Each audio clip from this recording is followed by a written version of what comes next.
Romance.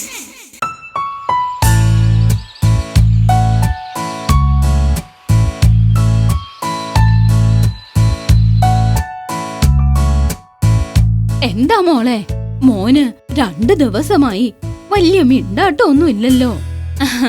Prince മാത്രല്ല അമ്മച്ചി, ബാക്കി 3 പേരുടെയും നടപ്പ് ഇപ്പോ അങ്ങനെയാ. അതെന്തു പറ്റി? അടുത്ത ദിവസല്ലേ അവരുടെ പരീക്ഷയുടെ റിസൾട്ട് വരുന്നത്. ഓ ശരിയാ, ഞാൻ ആ കാര്യം വിട്ടുപോയി. ഞാൻ ഓർക്കുമായിരുന്നു ഇവരെന്തിനാ ഇത്രയ്ക്ക് ടെൻഷൻ അടിക്കുന്നതെന്ന്. എത്ര പഠിക്കുന്ന കുട്ടികളാണെങ്കിലും പരീക്ഷയുടെ റിസൾട്ടാണോ കുട്ടികൾക്ക് നല്ല ടെൻഷൻ ഉണ്ടായിരിക്കും. എന്തായാലും കൊള്ളാം, എല്ലാവരും ടെൻഷൻ കുറയ്ക്കാൻ ഇപ്പോ ഗാർഡനിൽ ഒത്തുകൂടിയിട്ടുണ്ട്. ചുമ്മാതല്ല, ഇന്നലെ ഞാൻ സംസാരിച്ചപ്പോ പ്രിൻസ് എന്തൊക്കെയോ മറുപടി പറഞ്ഞത്. കൂട്ടുകാരിയൊക്കെ കണ്ടപ്പോ ഇപ്പൊ ഒരു പക്ഷെ റിലാക്സ് ആയി കാണും. എന്തായാലും നാളെ റിസൾട്ട് അറിയാലോ.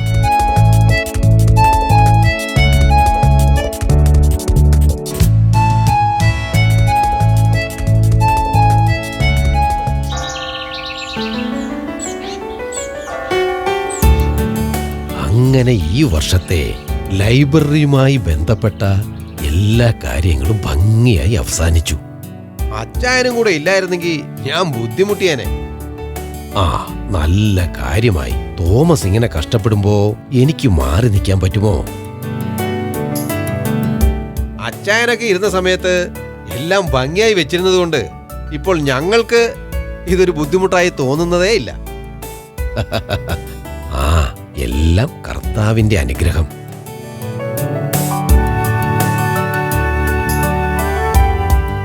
എല്ലാവരെയും കൂട്ടി ഒരു ഔട്ടിംഗ് പ്ലാൻ ചെയ്തിട്ടുണ്ട്. കുറെ നാളുകളായി. ഇന്നെന്തായാലും പോകാനൊരു പ്ലാൻ ഉണ്ടായിരുന്നു. എന്നാൽ നമുക്ക് പിരിഞ്ഞാലോ തോമസേ?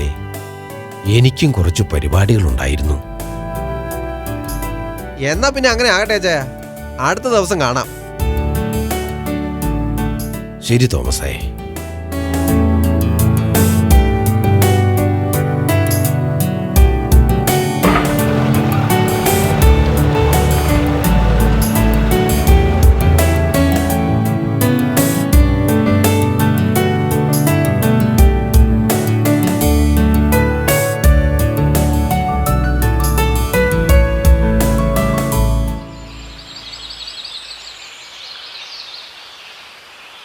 എനിക്കൊരു ടെൻഷനുമില്ല. അല്ലെങ്കിൽ തന്നെ ടെൻഷൻ അടിക്കേണ്ട കാര്യം എന്താണ്? കുട്ടികളായാൽ ധൈര്യം വേണം. ആദം, നീ വന്നിട്ടിത് 7ാമത്തെ പ്രാവശ്യമാ പറയുന്നത്. ഇപ്പൊ മനസ്സിലായി ആർക്കാണ് ടെൻഷൻ എന്ന്. ഇന്നലെ നന്നായി ഒന്ന് ഉറങ്ങിയിട്ട് പോലും ഇല്ലെന്ന് ഇവന്റെ മുഖം കണ്ടാ അറിയാം. എന്താ ചെയ്യാനാ ഫ്രണ്ട്സ്, ഇന്നലെ ഇതോർത്തിട്ട് ഒരു പോള കണ്ണടയ്ക്കാൻ പറ്റിയില്ല. ഏയ്, ഇങ്ങനെ നീ ടെൻഷൻ അടിക്കാതെ. ഏതായാലും നാളെ റിസൾട്ട് വരുമല്ലോ. സമയം അറിയോ റോമാക്സ്? നാളെ വരുമെന്നേ അറിയുള്ളൂ സ്റ്റെഫി. എപ്പോ വരുമെന്ന് അറിയില്ല. അത് സാരമില്ല, ഞാൻ നാളെ ഫുൾ ടൈം സ്കൂളിൽ തന്നെ നിൽക്കാം. എന്നിട്ട് വരുമ്പോൾ ഞാൻ നിങ്ങളെ വിളിച്ചറിയിക്കാം. എന്താ? അത് മതി. എന്റെ കർത്താവേ, എല്ലാവർക്കും അധ്വാനിച്ചതിനനുസരിച്ച് ഫലം തരണേ.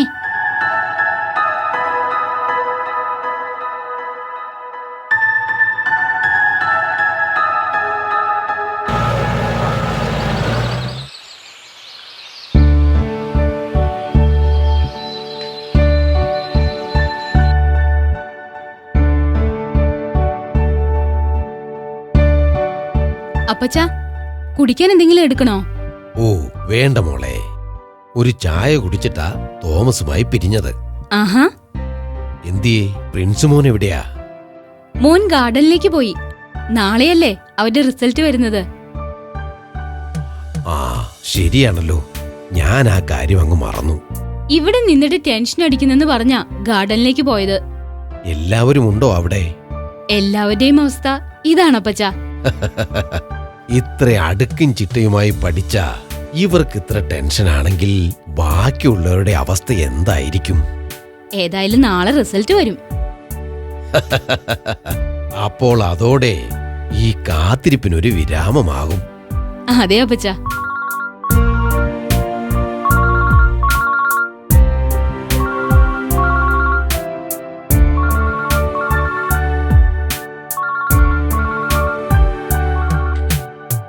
ഹലോ.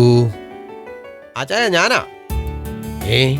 എന്താ തോമസേ, ഇത്ര പെട്ടെന്ന് യാത്ര മാറ്റിവെച്ചോ? ഏയ് അതല്ല ചായ, കുട്ടികളുടെ റിസൾട്ട് നാളെ കൃത്യം 10 മണിക്ക് വരുമെന്ന് അറിഞ്ഞു. തോമസ് അതെങ്ങനെ അറിഞ്ഞു? വീട്ടിലേക്ക് പോകുന്ന വഴി എച്ചമ്മിനെ കണ്ടിരുന്നു. അദ്ദേഹമാ പറഞ്ഞത്. ആഹാ, കൊള്ളാമല്ലോ. ഞാനത് പറയാനാ ചായ വിളിച്ചത്. ശരി ശരി. തോമസ് എപ്പോഴാ ഇങ്ങോട്ട് ഇറങ്ങുന്നേ? അധികം താമസമില്ല ചായ, എല്ലാവരും അപ്പുറത്ത് റെഡിയായി ഇരിപ്പുണ്ട്. അപ്പോ ശരി തോമസേ, ഹാപ്പി ജേണി. ശരിയാ ചായ, നമുക്ക് നാളെ കാണാം. ശരി തോമസ്.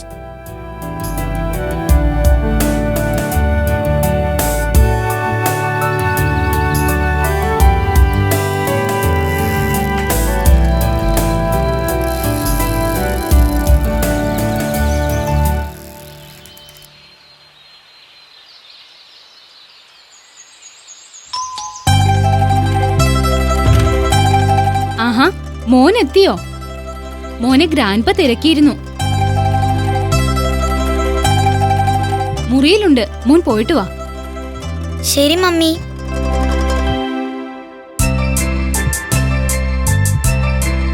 ഗ്രാൻഡ്പാ.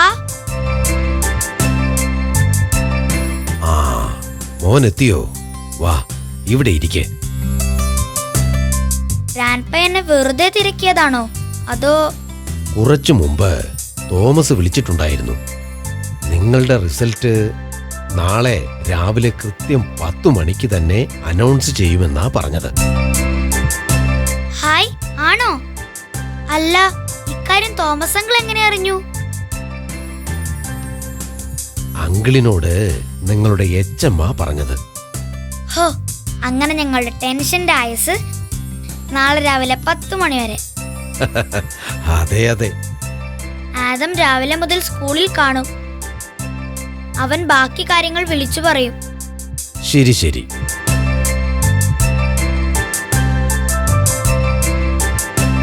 അല്ല, ക്ലാസ് തുടങ്ങുന്നതിന് മുൻപ് ഗ്രാൻഡ്പ ഞങ്ങൾക്ക് നല്ല മാർക്ക് വാങ്ങുകയാണെങ്കിൽ എന്തൊക്കെയോ ഓഫർ ചെയ്തിരുന്നല്ലോ. ഞാനോ? അതെ അതെ, ഞാൻ ഓർക്കുന്നു. 1 വർഷമായില്ലേ, ഗ്രാൻഡ്പ ശരിക്കും അങ്ങോട്ട് ഓർക്കുന്നില്ല. ഗ്രാൻഡ്പ പറയുന്ന എല്ലാ ഓഫറുകളും ഞാൻ എൻ്റെ ഒരു പഴയ ബുക്കിന്റെ പുറകിൽ എഴുതി വെക്കാറുണ്ട്.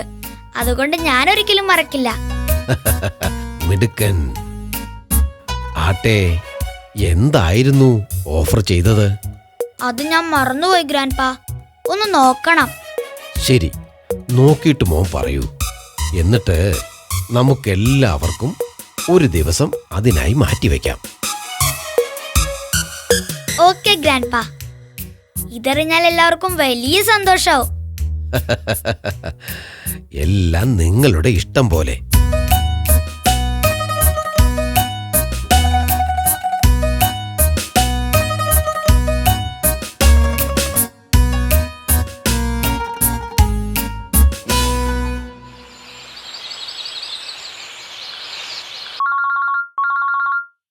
കർത്താവേ, ആദമായിരിക്കും.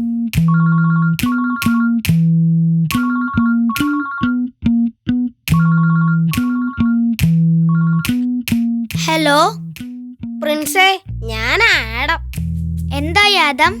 റിസൾട്ട് ഒക്കെ വന്നു, പക്ഷേ എന്താ ആദം ഒരു പക്ഷേ? എന്തെങ്കിലും കുഴപ്പമുണ്ടോ? ചെറിയൊരു കുഴപ്പമുണ്ടല്ലോ പ്രിൻസേ. നീ എന്തായാലും ഗാർഡനിലേക്ക് വാ, നമുക്ക് അവിടെ വെച്ച് സംസാരിക്കാം. അപ്പോൾ അവരോ? ഞാൻ അവരോട് വരാൻ പറഞ്ഞിട്ടുണ്ട്. എങ്കിൽ ഞാനൊരു 10 മിനിറ്റിനുള്ളിൽ എത്തിയേക്കാം ആദം. ശരി പ്രിൻസ്.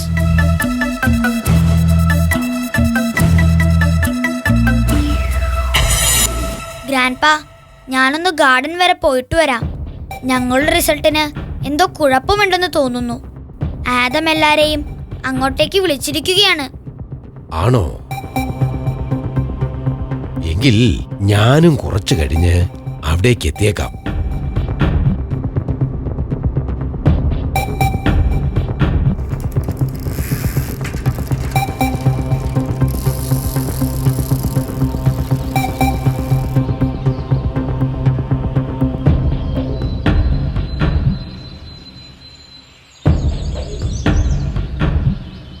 എന്റെ ആദം, നീ ആ റിസൾട്ട് ഒന്ന് പറയ്.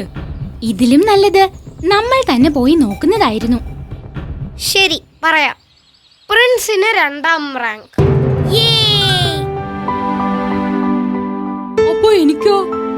നിനക്ക് 4ാം റാങ്ക്.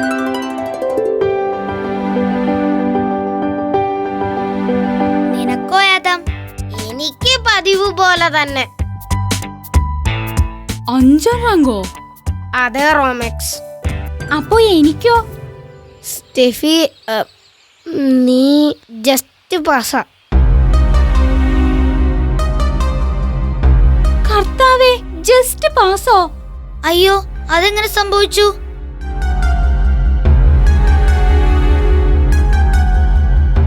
ആദം, നീ നന്നായി തന്നെയാണോ നോക്കിയത്? അതെ ഫ്രണ്ട്സ്, ഞാൻ പറഞ്ഞത് സത്യമാണ്. Steffi just പാസാ.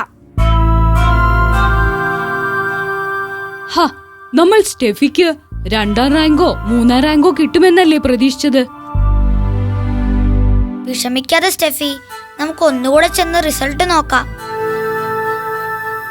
അതെ. ദേ ഗ്രാൻഡ്പ വരുന്നു.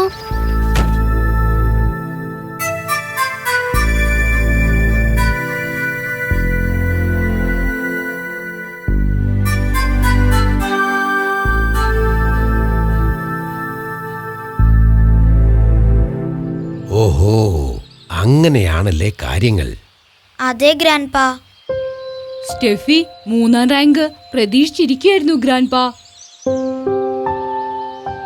എന്തായാലും സ്റ്റെഫിക്ക് ഇത്രയും മാർക്ക് ഒരു കാരണവശാലും കുറയില്ല. എങ്കിൽ ഗ്രാൻഡ്പ നിങ്ങളുടെ സ്കൂൾ വരെ ഒന്ന് പോയിട്ട് വരാം. എങ്കിൽ തോമസ് അങ്കിളിനെയും കൂടി കൂട്ടൂ ഗ്രാൻഡ്പ. അങ്കിളുടെ സുഹൃത്തല്ലേ ഹെഡ് മാസ്റ്റർ. ഓ, അതിന്റെ ആവശ്യമൊന്നുമില്ല മോനെ. ആ, നോക്കട്ടെ. ഗ്രാൻഡ്പ അവിടം വരെ ഒന്ന് ചെന്ന് നോക്കാം. പെട്ടെന്ന് വരണേ ഗ്രാൻഡ്പ. ശരി മക്കളെ.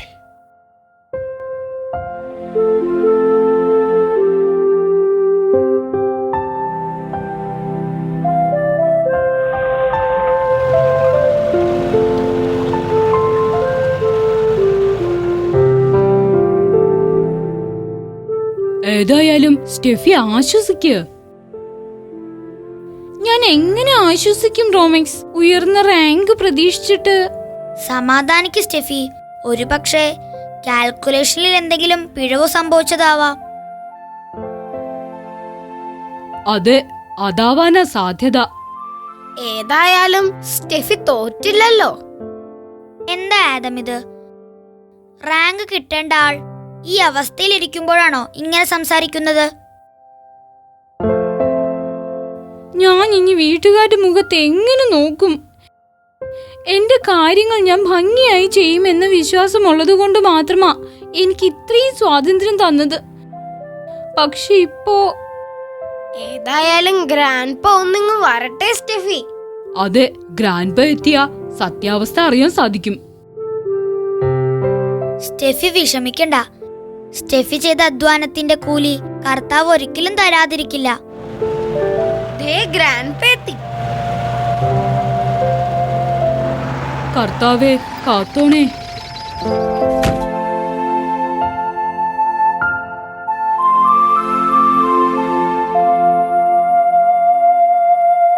എന്തായി ഗ്രാൻഡ്പ? എല്ലാവരും സമാധാനിക്ക്. മാർക്ക് കൂട്ടിയപ്പോൾ ചെറിയൊരു പിശക്. സ്റ്റെഫിക്ക് നല്ല റാങ്ക് തന്നെയുണ്ട്. ഞാൻ പറഞ്ഞില്ലായിരുന്നോ? ഹോ, കർത്താവേ നന്ദി. ഇതെന്താ ആരും റാങ്ക് ചോദിക്കാത്തത്? അയ്യോ, മറന്നു. എത്രയാ ഗ്രാൻഡ്പ സ്റ്റെഫിയുടെ റാങ്ക്?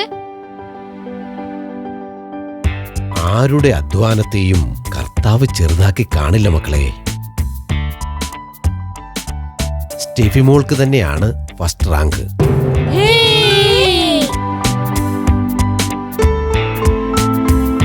കർത്താവേ നന്ദി. Thank you Jesus. Thank you grandpa. ഹോ, അങ്ങനെ ആ പ്രശ്നം തീർന്നു. എന്താ ഗ്രാൻഡ്പാ അവിടെ സംഭവിച്ചത്? മോനെ, അവർ അവിടെ ആദ്യം പബ്ലിഷ് ചെയ്തത് തെറ്റായ ഡാറ്റയായിരുന്നു. പക്ഷേ വളരെ പെട്ടെന്ന് തന്നെ അവരത് മാറ്റി. ഓഹോ, അപ്പൊ ഞാൻ അതിനു മുമ്പേ ഇങ്ങ് പോന്നു അല്ലേ? അതേ മോനെ. ഹോ, ഞാനേതായാലും കുറെ തീ തിന്നു ഗ്രാൻഡ്പാ. കർത്താവ് എന്നെ പരീക്ഷിച്ചെങ്കിലും എനിക്ക് ഇരട്ടി മധുരം തന്നെ തന്നു. ഇത് കേട്ടപ്പോൾ ഗ്രാൻഡ്പയ്ക്ക് ഒരു കഥയാണ് ഓർമ്മ വരുന്നത്. എല്ലാവരും ഒന്ന് ശ്രദ്ധിക്കൂ, ഞാനത് പറയാം. നിങ്ങളും ശ്രദ്ധിച്ചോളൂ.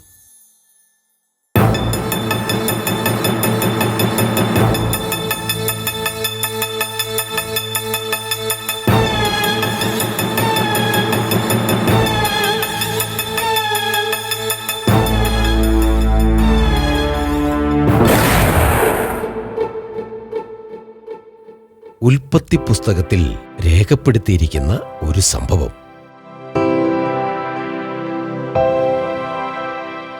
യാക്കോബിനോട് സഹോദരൻ ഏസാവ് ശത്രുതയിലാണ്. തന്മൂലം യാക്കോബ് വീട്ടിൽ നിന്നും ഒളിച്ചോടി.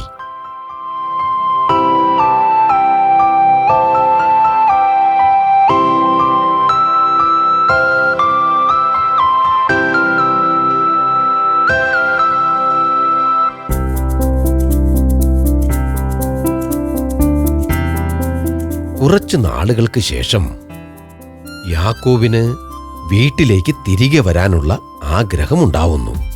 സഹോദരനുമായി അനുരഞ്ജനത്തിന് മുതിരുന്നത് അപകടകരമാകുമോ എന്നൊരു സംശയം യാക്കോബിനുണ്ടായിരുന്നു.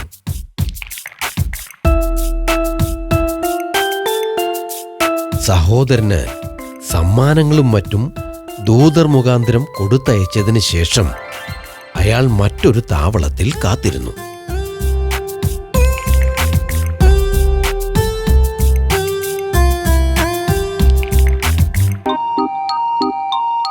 അന്ന് രാത്രിയായി. യാക്കോബ് തനിയെ കഴിയുകയാണ്. നല്ല ഇരുട്ട്.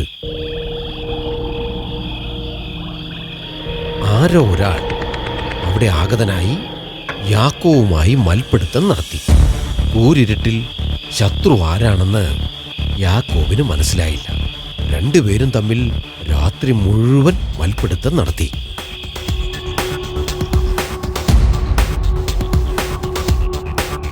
പ്രഭാതമായപ്പോൾ യാക്കോബിനോട് എതിരാളി തന്നെ വിടൂ, ഇതാ പ്രഭാതമാകുന്നു എന്ന് പറഞ്ഞു. അപ്പോൾ തന്നെ അനുഗ്രഹം നൽകിയാലല്ലാതെ പിടിവിടില്ലെന്ന് യാക്കോബും പ്രതിവചിച്ചു.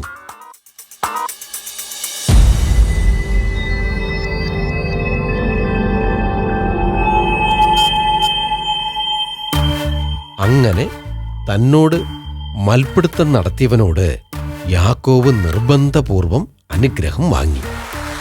അനുഗ്രഹം ലഭിച്ചു കഴിഞ്ഞപ്പോഴാണ് താൻ മൽപ്പിടുത്തം നടത്തിയതും അനുഗ്രഹം വാങ്ങിയതും ദൈവത്തിനോടാണെന്ന് യാക്കോബിന് മനസ്സിലായത്.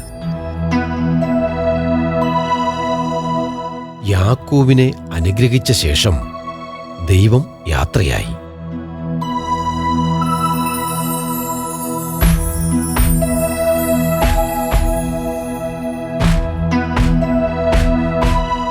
ശേഷം കാര്യങ്ങളെല്ലാം ഭംഗിയായി അവസാനിച്ചു. കണ്ടോ സ്റ്റെഫി, അനുഗ്രഹിക്കുന്ന ദൈവത്തിന്റെ കരങ്ങൾ തന്നെ അല്പസമയത്തേക്ക് അഗ്നിപരീക്ഷയിലൂടെ നമ്മെ നടത്തിയേക്കാം. എന്നാൽ അധ്വാനത്തിന്റെ ഫലം ഒരു നെന്മണി പോലും കുറയാതെ അവിടുന്ന് നമുക്കായി തരും. ആ മഹത്വത്തിനു മുൻപിൽ നമുക്ക് കൈകൾ കൂപ്പാം.